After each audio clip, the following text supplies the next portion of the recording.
Ash saves Obama. Seriously? Hello, this is Brave Sir Robin coming to you from Parts Unknown. A little over a week ago, I ordered WWE's Night of Champions pay-per-view, and while I thought it was a pretty decent pay-per-view, there is one black eye that I really complained a lot about, and that's John Cena winning the WWE World title for the 12th time. Only a couple reigns away from beating Ric Flair's record in about probably half the time it took for Flair to do that, pretty much making the whole thing meaningless. But with all the complaining about that, I'm not going to go into too big a rant about John Cena. I think from what I hear, he's a nice enough guy. I don't know him personally. I don't hate him. I'm not one of those Cena haters. In fact, I actually used to argue with the people who hate John Cena, but now I'm sick of the guy. I really am. It wasn't always that way, though, and that's why I'm picking out the DVD I'm going to review today. John Cena's Word Life, which comes from a time when I wasn't sick of John Cena yet. And I'm going to talk about the matches. It highlights a lot of his rise and his early days in the WWE. So you can see here, I bought it for $8.95. Let's take a look and see if I overpaid or not. So before I go to the matches, there is a documentary on this disc, but it is pretty short, only about maybe under an hour long, and it seems to drift in and out of character. But it does show a lot of old footage of Cena that we barely ever see anymore from his early rapper days. It starts off by showing us at the Halloween party where he dressed as Vanilla Ice, which was what started the whole thing, and it goes on to show several rap promos that he cut against various other wrestlers. You gotta say, he's one of those guys who was able to take something that does sound crappy on paper, and he really did make it work at the time, and it helped get himself a lot over. There's only a handful of people who can really say that. And those promos, they're actually quite good. It's worth watching to see those again. Seeing John Cena cut some non-PG promos that seem to have a bit of edge to them. I think a lot of the complaints that come about him is because a lot of people seem to miss him cutting promos like this and being this sort of character instead of the squeaky clean PG guy that he's become. There is one part though where he's at a recording studio and he's talking about recording his own theme music. The old WWE one, Word Life. I actually thought that was a really good one. I like that one actually more than the one he uses now. I do miss it. But it's funny because, get this, he talks about he records his own theme music because he's not a company man and he doesn't do what the suits tell him. Yeah, right, Cena. I laughed when he said that because now the guy's pretty much just a boardroom manufactured guy, even as much as WWE's equivalent of Poochie the dog. So that's enough about the documentary. The main reason I ever buy any wrestling DVD is for the matches themselves. And this match has 5 of them. They're in the extras instead of the main feature. So, the first one they're gonna show us is John Cena versus Chris Benoit. Oh, crap. Okay. I knew I was gonna end up having to review something with Chris Benoit eventually when I was reviewing WWE DVDs, so I'm gonna get this out of the way now. I'm not in any way, when I praise Chris Benoit's wrestling, his wrestling skill and ability, I'm in no way praising his horrible actions within the final couple days of his life. In no way do I plan to do that or put any humor onto that. But even so, even with that, you can't deny that Chris Benoit was an excellent wrestler, and I'm not going to sweep him under the rug and never talk about him and skip all his matches and stuff like that. I don't think that would be fair to the people he worked with and to the fans who do remember those matches. It was a horrible thing that he did. I'm not going to bring humor to it. I'm not going to make Chris Benoit jokes about his wife or his kid and all that. I'm really going to try to stay away from that. But I'm going to give credit where credit's due. I hope I don't offend people by doing that. If you don't like it, comment sections below. You're welcome to discuss with people.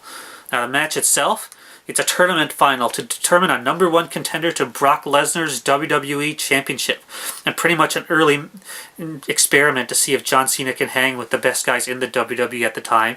And at the time, Chris Benoit, he was one of the standard holders there, and pretty much anybody who was on their way through the top had to go through Chris Benoit to get there to see if it was actually if they were actually worth pushing or not. So when they get elevated, I'd say that John Cena does prove himself a lot in this match. It's one of the things about Cena that I always disagreed with when people bash him. The guy can wrestle, and wrestle very good. He can hang with the best, like Chris Benoit. And he's very capable. He doesn't show it often anymore, but watching this match, it does remind you the talent is there. And John Cena, he ends up pulling off the win by reversing a sunset roll-up that Benoit was attempting and sat down. Almost like when the British Bulldog pinned Bret Hart for the IC title, like that type of move almost, I guess. He ended up pinning him by that in a fluke way, but he went over cleanly, which was surprising at the time. It's not a bad match. If you can get past thinking too much about Chris Benoit, his future actions, then you'd probably enjoy it. You still got to think, it's in the back of your mind though, that's the way I see about it. It's still very good. It's just a shame that it's got that horrible taint on it now, just like any match involving him now. So now for the next match, it's what would be the first of many times that John Cena would be receiving a title shot on a pay-per-view, where John Cena faces Brock Lesnar for the WWE Championship at 2003's Backlash pay-per-view. I won't call it the main event because if I remember this right, I think this match was somewhere in the middle of the card. As far as I'm concerned, if you're not the last match, you're not the main event. But it is still cool to see to get a glimpse of what is to come for Cena.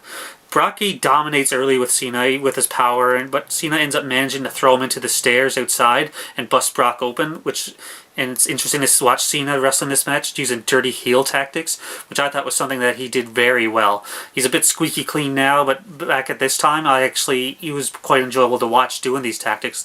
So a lot of people do wish he would go back to doing wrestling like that, to being a heel again. I think it would be interesting to see, but I guess selling merch is more important. I don't run a business, so what do I know?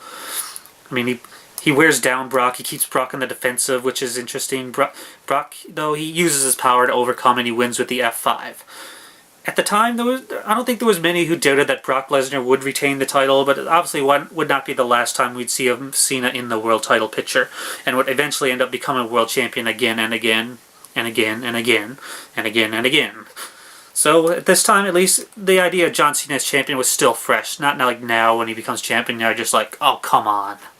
So now we have John Cena versus The Undertaker in a rematch on SmackDown from 2003's Vengeance pay-per-view, which was a good match on its own, but it's included on one of Taker's mini DVD sets.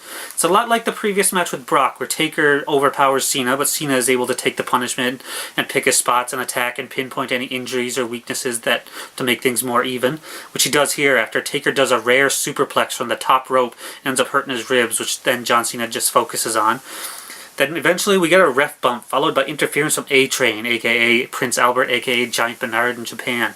He attacks Taker with a bicycle kick and places Cena on top of Taker, but Taker ends up kicking out, which was surprising.